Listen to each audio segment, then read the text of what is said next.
Здравствуйте, мои дорогие! Давайте сделаем сегодня такой расклад на тему «Как он без вас?». Как он без вас? Загадывайте своего мужчину. Расклад хорошо подойдет для тех, кто на данный момент находится в разлуке, на расстоянии. Итак, как он без вас? Сейчас посмотрим, что он за мужчина, что он за человек. Умеренность. Ну, неторопливый. Он неторопливый король жезлов. Это вы представляете, это что это? Паш мечей. Сейчас выложу. И уже будем. Что он за человек?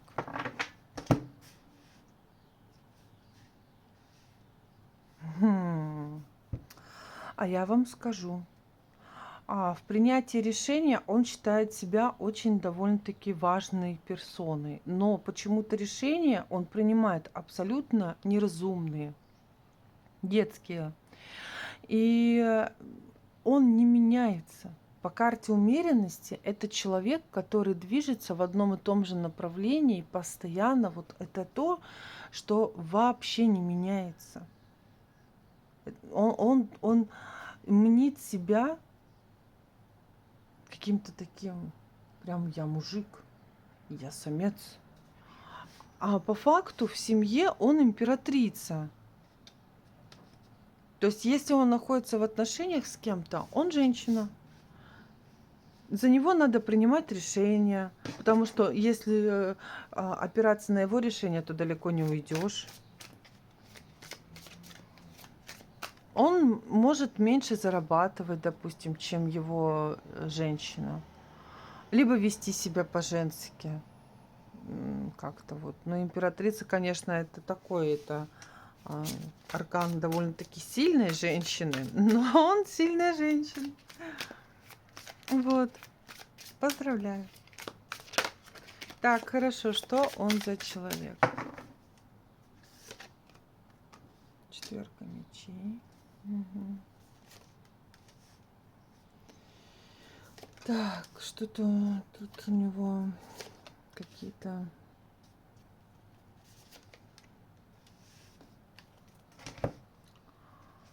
Угу. Любит деньги.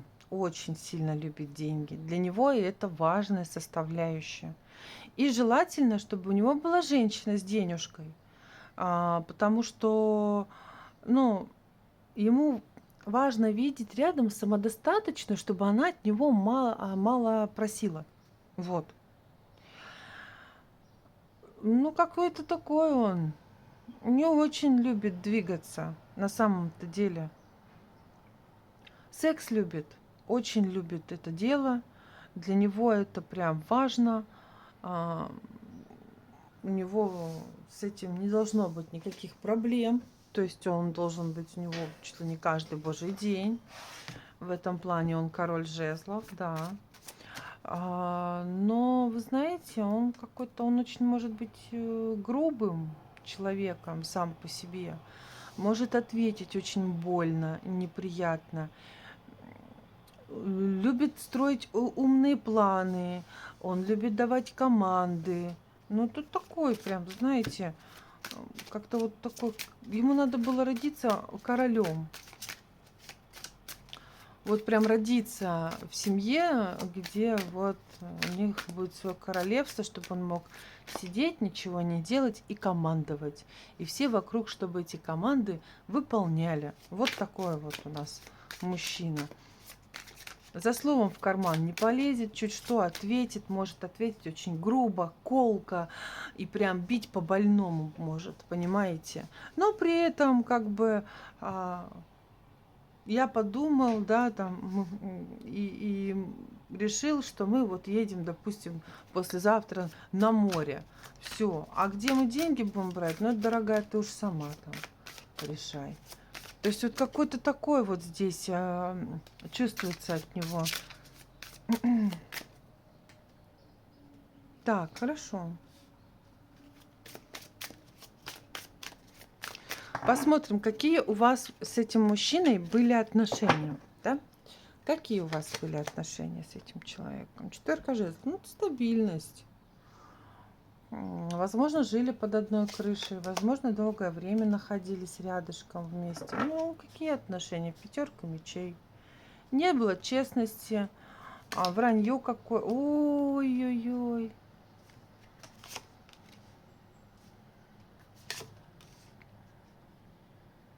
Девочки, у вас отношения были по дьяволу. Ну, это и так понятно вам. А здесь ничего хорошего вы с этим мужчиной не видели. Это для вас было самое настоящее, что ни на есть, жесткое испытание. Сердце разбито, постоянные какие-то женщины, постоянные у него было вранье, ножи в спину. Причем это было четко, стабильно. Он подвержен страстям, без этого вообще никуда. Для него важно самоутверждаться, понимаете? Вот он любит самоутвердиться, а для того, чтобы он удовлетворил и понижил свое эго, ему нужна новая женщина. Каждый раз. То есть это не обязательно для отношений. Это может быть просто флирт. Либо затащить ее в постель где-нибудь, да. То есть что-нибудь так это прям занялись кексом по-бырому и разбежались. То есть он таким образом сам себе доказывает, что он еще что-то может. Возможно, здесь присутствует алкоголь, либо запрещенные препараты, потому что это дьявол. Тут может быть абсолютно все.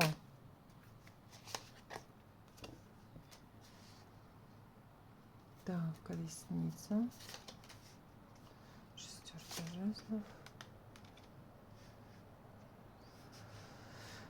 Сейчас, секундочку.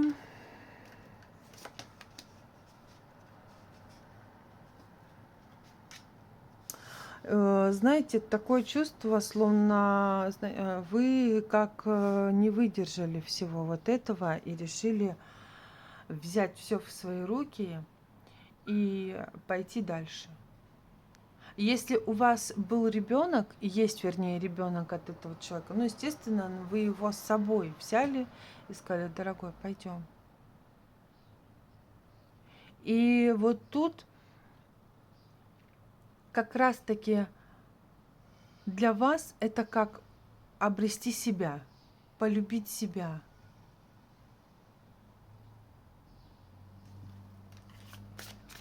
Как-то переезд, что ли, вижу какой-то. Но вот этот переезд, он для вас послужил как победой. Победа над вот этим всем хаосом, который происходил в вашей жизни.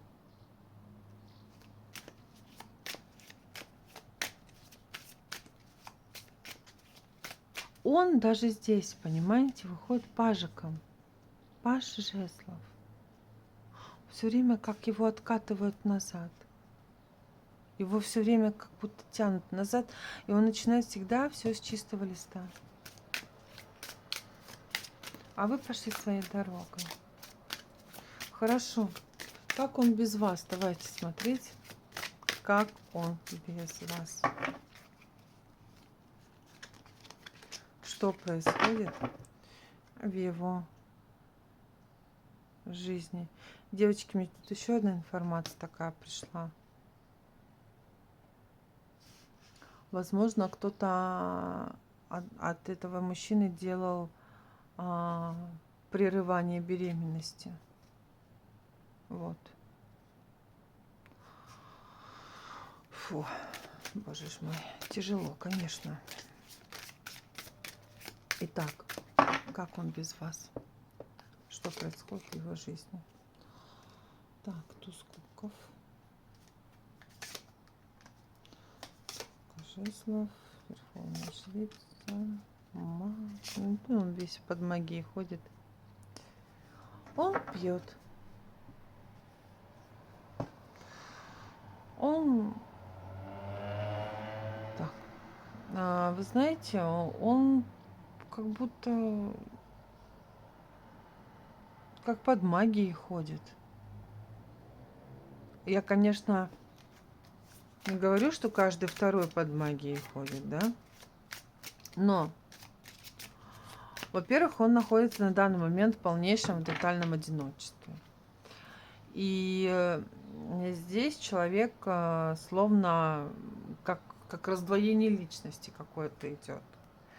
Вот. Прибегает к алкоголю, пытается для себя как-то это все заглушить.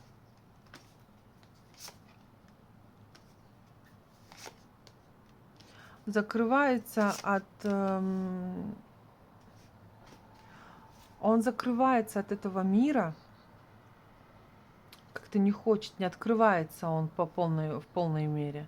Но вы знаете, здесь по большей части около него присутствует какая-то женщина. И эта женщина, она и есть верховная жрица. Она такая же, как и он. Вы представляете? То есть они с ним из одного теста. И он ей от нее закрывается. Типа, не-не-не. Он видит, какая она. А она такая дама. Амбициозная. Страстная натура. Но при этом он маг, а она верховная жрица. Но так как там рядом с ним дьявол находится, то могу сказать, что ничего там хорошего нет. А ну посмотрим, как он без вас. Он говорит, я шут гороховый. Мне говорит, вообще, как у ребенка. О, сидит, мечтает. Сидит, мечтает, представляет себе лакшери жизнь. Что он будет императором.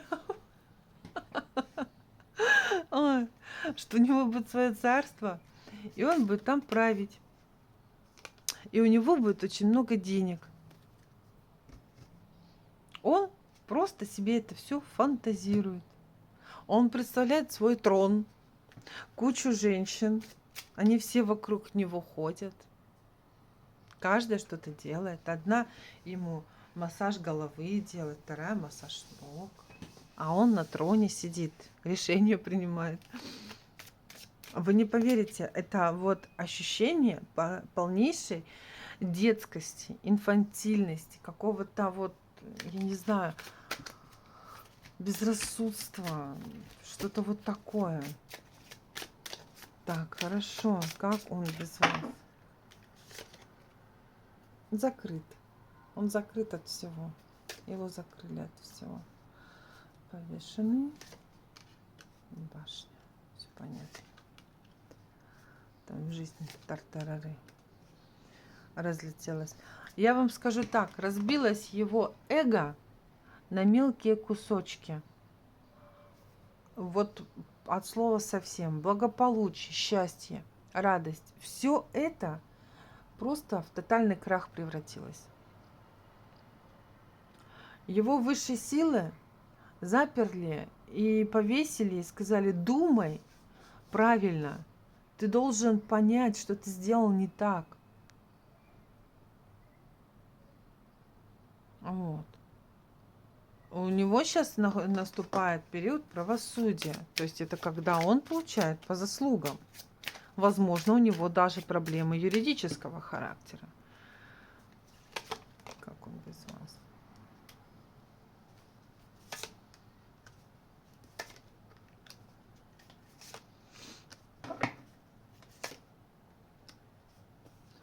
Я вам скажу так, для того, чтобы он хоть как-то поменял свою жизнь, ему нужно прикладывать огромное количество сил.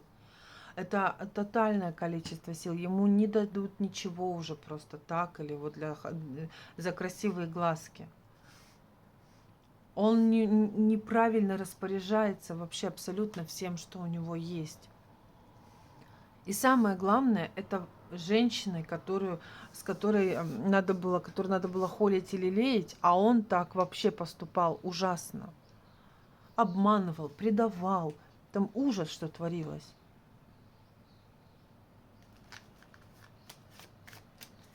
Ему все будет даваться с таким усилием, с такой тяжестью, с таким надрывом, ну, это он заслужил.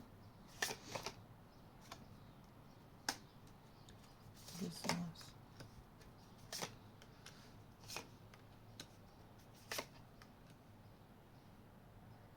Я, знаете, что хочу сказать? Здесь вот у него только какие-то начинания будут виднеться на горизонте, допустим, там новая работа, перспективная работа, да, или его пригласят подзаработать денег, вот что-то такое.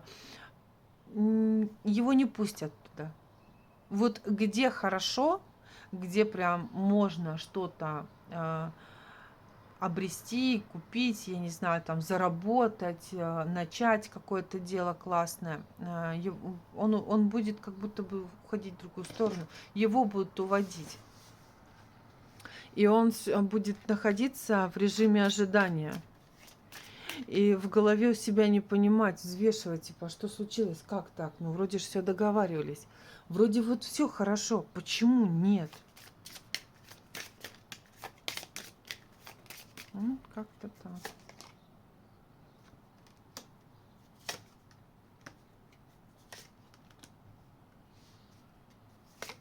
Ему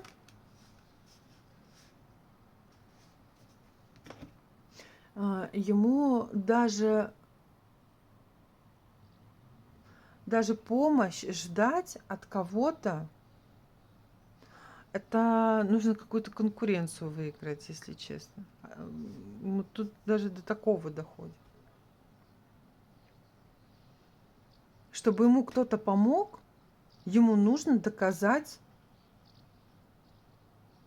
что он что-то, что он достоин, такое ощущение вот этой помощи. Он не справляется. Его жизнь зависла на прошлом. Он живет прошлым, воспоминаниями. Он прокручивает это постоянно, постоянно. Что, как было раньше, как было круто, как он тусил, как он гулял, допустим, или как у него были деньги. Ну, вот что-то такое. Он прям погряз вот в этом. И от этого в реальности он не видит ничего. Ни перспектив, ничего не видит. Вот. Как он без вас?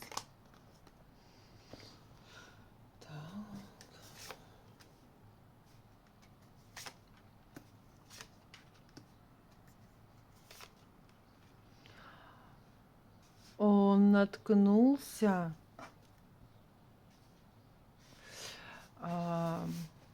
на даму, которая якобы, в кавычках, да, в кавычках так сделала, якобы его любит, влюблена. Но на самом деле эта женщина, судя по картам, она влюблена в себя. Очень. Она вот к себе относится с нежностью, с трепетом. И вы знаете, она его таким образом, как на крючок подсадила. Она создала для него такие условия, что он в тисках. А она еще нанесла ему нож в спину. Он в полной мере ощутил предательство, вот этот вкус предательства от этой женщины. У него к ней есть чувство. Она послана ему как для того, чтобы показать наглядно, как нельзя себя вести. Это урок. Это урок свыше.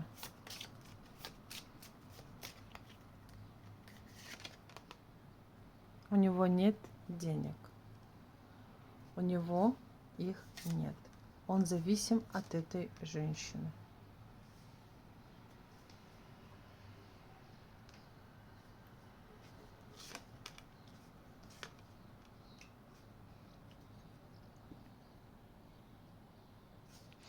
Вокруг него их две.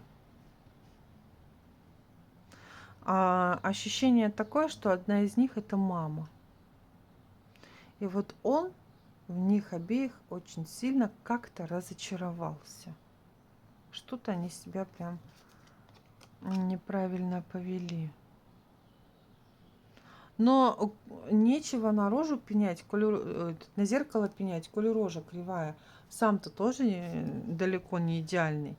Вот. А здесь у него словно как разочарование в женщинах, разочарование полностью в своей жизни. Нет доверия никому, денег нет, ничего нет. Вот, пожалуйста. Закончилось его себялюбие.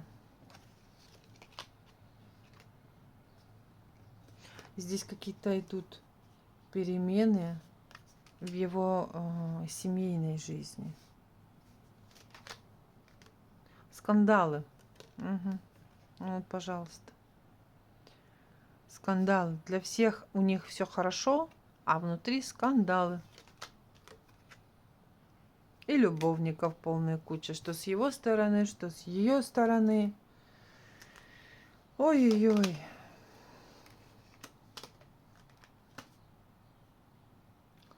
У меня есть такое чувство, что накроются их мечты, и его, и этой женщины, и всех женщин, кто с ним связаны. И ничего у них не получится, ничего у них... Ну, как вы думаете, когда постоянно творится, ну, я не знаю, блудство, да, так назовем, в семье, разве там может быть что-то стоящее? Нет, конечно.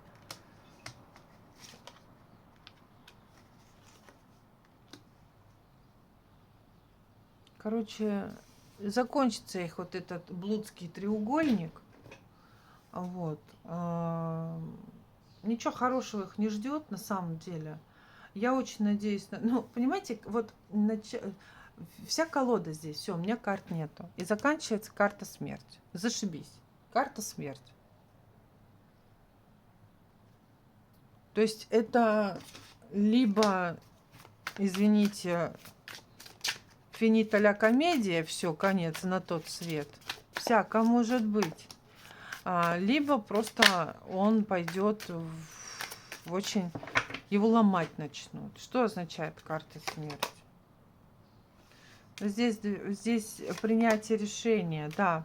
Он, кстати, он поймет, девочки, я просто еще дополнительно колоду взяла, ему нужно важно осознать, где он допустил ошибку, и его будут ломать для того, чтобы он осознал эту ошибку, понял ее и предпринял какое-то решение. Неважно, даже если он вам позвонит и скажет: давай встретимся там, и будет просить прощения, это уже огромный шаг. Это огромный шаг для него. Я понимаю, что вы можете там сказать: мне все равно на него, да, то есть вообще абсолютно неинтересно, что у него, как у него. Я понимаю, вы имеете на это полное право, но там пусть страдает, вот как я страдала. Но он, поверьте, он свое отстрадает тоже. Здесь ему ничего не дадут так, чтобы прям... У него далеко не сладкая жизнь. У него ужасная жизнь на самом деле. Просто вы этого не видите, а он это он на себе это ощущает. И вот опять карта смерти. Вот что мы будем делать? Карта смерти. Но будем надеяться на то, что это его начало нового периода, что он все-таки осознает и поймет, где он был неправ. Вот. Но жизнь его, конечно, оставляет желать лучшего, если так посмотреть по картам. Вот такой был у нас расклад. Благодарю вас всех за внимание. Ставьте лайки, подписывайтесь на мой канал. Также подписывайтесь на канал Boosty. Там много интересного, там эксклюзивный контент. Такого нигде нет. Вот, поэтому, я имею в виду из моих социальных сетей, все видео, которые я записываю, они только там. Вот такое, да. Вот. До новых встреч. Пока-пока.